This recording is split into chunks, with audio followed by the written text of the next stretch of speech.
the Green River Killer. Beneath the calm waters of Washington's Green River, a monster lurked.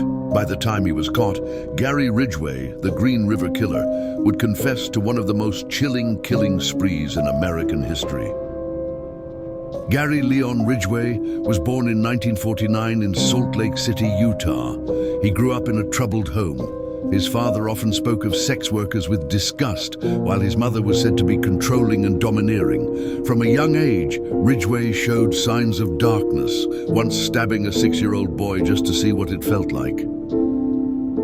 Though his childhood hinted at violence, no one imagined the horror he would unleash as an adult.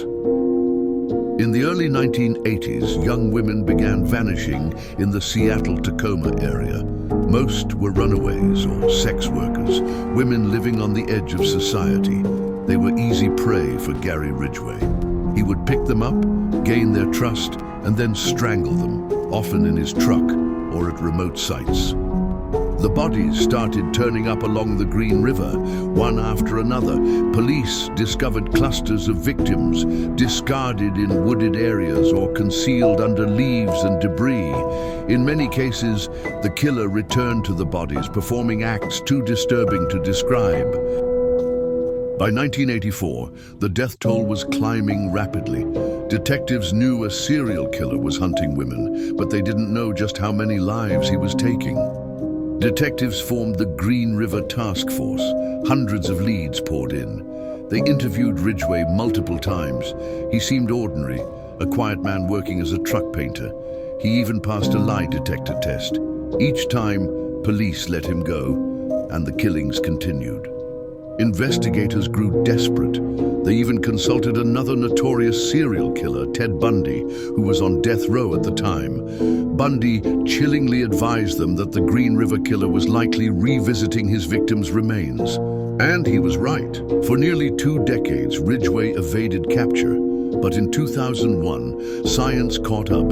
Advances in DNA technology linked him to several victims through evidence recovered years earlier. Gary Ridgway was finally arrested. The quiet truck painter was unmasked as one of the deadliest serial killers in U.S. history. In court, Ridgway calmly confessed to killing 71 women, though investigators suspect the real number may be closer to 90. He explained, almost without emotion, how he chose women he thought no one would miss, strangled them, and dumped their bodies in clusters to confuse police. "I killed so many women I lost count. Killing was my career." Families listened in horror.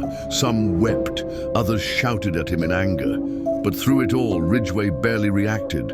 Cold, detached, almost robotic. In exchange for his full confession and help locating remains, Ridgway avoided the death penalty. Instead, he was sentenced to life in prison without parole. Today, he sits behind bars in Washington, serving hundreds of years for crimes too monstrous to fully comprehend.